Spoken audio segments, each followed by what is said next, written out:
Chapter 4. 183. 200 seconds. The problem was, he just didn't know enough to make a good decision.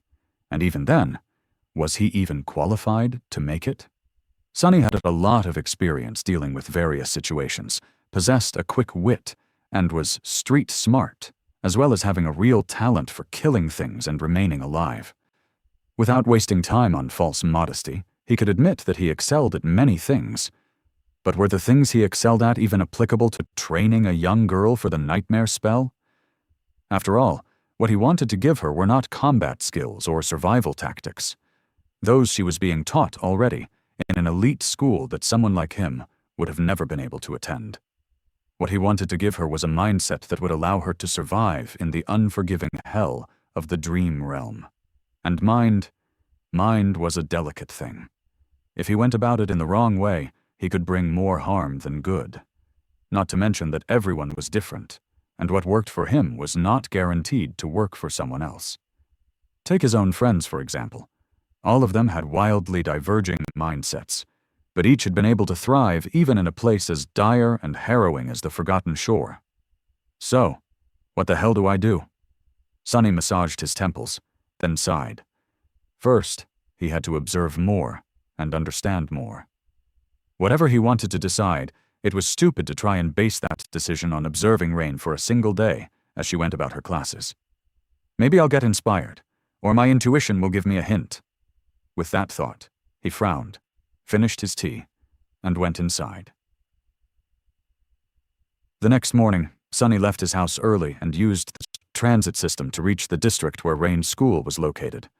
Now that he knew the place, he didn't need to follow his sister around. Instead, he went ahead, returned to the cafe he had hidden in the last time, and sent one of his shadows to keep watch on the entrance of the school as it waited for the young girl to appear.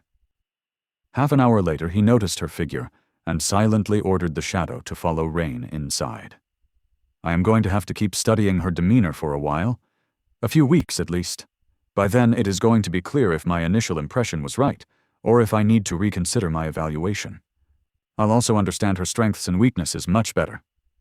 Sonny had to stop himself from groaning. A few weeks. That was going to really eat into his time. Both the hunt for shadow fragments and his training with Effie and Saint were going to suffer, which was such a shame. Recently, he was starting to feel a hint of confidence when handling the cruel sight in its spear form. Previously, Sonny had mistakenly considered the spear to be a rather static weapon, one mostly capable of only straightforward thrusting attacks. And on the surface, it was more than that. This was actually one of its best features. Anyone could use a spear with a decent level of effectiveness. That was why it ruled the battlefield for thousands of years. Unlike the sword, a person didn't need endless hours of practice to become a proficient amateur with it. But in the hands of a master, the spear was a completely different beast. It was swift, deadly, and unpredictable, capable of a vast variety of attacks at a wide array of ranges. It was a truly versatile weapon capable of dealing devastating damage to anyone who would dare to approach its wielder. What Sonny liked the most, though, was how deceiving a spear could be. Cruel Sight in particular was especially flexible due to its long blade, which could both piece and slash. Not to mention the fact that the length of its shaft could be changed at will. Sonny was still much more comfortable with swords, though, especially familiar ones, like the Midnight Shard of the great Odachi form of the Soul Serpent. He was growing rather fond of the ability to keep his enemies further away from his body that the Cruel Sight gave him. Nevertheless, so it was a real shame that he was going to have to reduce the amount of time he trained by a lot. That was not even the main reason why he felt malcontent about the prospect of spending weeks observing Rain at school, though. The main reason was teenagers. Sonny clearly remembered the mental trauma he had experienced after being forced to watch the young elites attending the prestigious school, making life difficult for both themselves and the teachers. Even after having to fall into an endless abyss while eating the rotten meat of a devil and burning in the ocean of divine flames, he would rather repeat the whole thing than experience school life again. Well, almost. Not really. With a sigh, Sonny concentrated on the pastry in front of him, and prepared for a long and arduous day. That pastry alone made his mood better, simply because of the fact that it didn't come from a mimic. The young elites were the same. Venomous, incredibly misguided, and infuriating. Luckily, Rain was also the same. She studied quietly and avoided all the drama, which basically made her a pariah. Good girl, Rain. That's right. Disregard all the nonsense and learn as much as you can. Knowledge is a privilege. These classmates of yours are too stupid to value it, but you're not. Well, it wasn't as though they were some delinquents, either. Academic achievement was the cornerstone of the social hierarchy in this elite school, so the competition among the students was fierce.